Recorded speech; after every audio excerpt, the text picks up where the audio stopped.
The best advice I can give you came from a wealthy friend of mine who said, if it's easy, do it easy. If it's hard, do it hard. Just get it done. Shortly put, I'll do it or die. See, that's powerful. That could be the day that turns your life around. The world has a strange way of stepping aside when somebody says, I'll do it or die. The man says, I will climb the mountain. They've told me it's too high, it's too far, it's too rocky, it's too difficult, it's never been done before, but it's my mountain, I will climb it. Pretty soon you'll see me waving from the top. Or dead on the side, because I ain't coming back. Two of the most powerful words in the language, I will. Benjamin Disraeli once said, nothing can resist a human will that will stake even its existence on the extent of its purpose. If you quit, you lose, automatically. They don't bring it up for a vote. You lose automatically when you quit. Whatever you don't use, you lose. Lack of use causes loss. Ambition, unused, declines. Strong feelings, unused, diminish. Faith, unused, decreases. It's a law. Whatever you do not employ, you forfeit. Promise yourself you will never give up. I ask the kids, how long should a baby try to learn how to walk? How long? How long would you give your average baby before you shut him off? How long? See, any mother in the world would say, you're crazy. My baby's going to keep trying until it learns how to walk. What a magic formula. Now let me show you what triggers all emotions into activity that brings results. Action. Finally, you must do something about how you feel. Commit an act that says, I've had it. And whether you've had it with something small or something major, the day you can say, I've had it, may not be the day it ends, but the day it begins. I've had it with lying and being broke. The man's finally had it with mediocrity. He's had it with being a loser. He's finally had it with those awful sick feelings inside, knowing his wife is at the grocery store looking at 2 cans of beans, one marked 37 cents, one marked 39 cents. And the guy sick inside knows his wife's going to buy the 37-cent can, and she doesn't even like the brand. To save 2 cents. The guy sick inside finally says, I've had it. Being on my knees in the dust looking for pennies, we're not living like this anymore.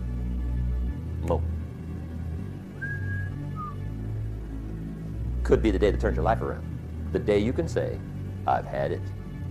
Make sure you always have a game plan to match your wishes. Otherwise, they will always be wishes. You may not be able to do all you find out, but you should find out all you can do.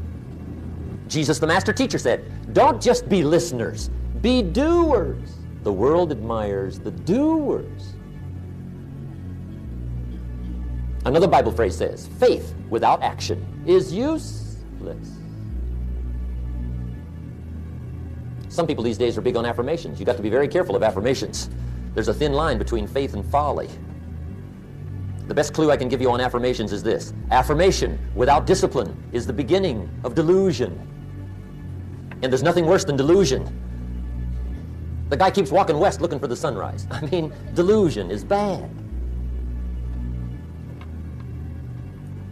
However, affirmation with discipline can bring the most spectacular results. Let me give you 4 questions to take home when we're finished. These are called questions to ponder. First question is one of the major questions of the world. Why? Why should you try? Why read that many books? Why go that far? Why earn that much? Why share that much? Why learn all that? Why get up that early? Why put yourself through that much? Why try for all that? Good question. Why? One of the best answers to why is the second question, why not? What else are you going to do with your life? Why not see how many books you can read, how far you can go, how much you can earn, how many friends you can make, how many things you can accomplish, how far you can go and what you can see, how much personality you can develop, influence you can have? Why not? You got to stay here till you go.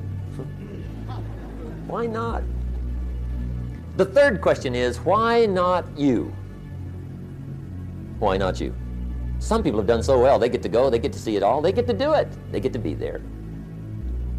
Why not you? Some people have done the most incredible things with limited start. They get to have it, they get to enjoy it. Why not you? Why not you watching the morning mist rise over the mountains of Scotland? Why not you? You got to drink in an Arizona sunset. You got to see the world. You got to read the books. You've got to do the enterprises. You've got to be involved in commerce and love and travel and experiences. You got to do it all. Why not you? You've got to know the results that come from splendid discipline. There's nothing like a view from the top. And the last question is, why not now? Don't postpone your better future any longer. Get at it tomorrow with new vigor. Start your projects book. Get a game plan going. Do some more reading. Start to make changes. Have conversations. Make contact. Get you some new books. Ask some new questions. Set some new goals. Get you a new journal. And do it now. And if you will, I have a feeling one of these days we'll be hearing your story. My final comment would be, ask for God's help. If you would allow me a personal word, that would be it. I think humans are unique, but we could all use a little help. But of course you've got to do your part. That's what we've talked about mainly tonight. Do your part, and I think God will do his part. It's a two-way street. You've made it a splendid evening, and I want to wish you the very best. Look forward to seeing you on the weekend. Make sure we get the little white slip of paper, and let's be in touch. I wish you the best. Good night. God bless. Thank you. Thank you. Appreciate it. Thank you.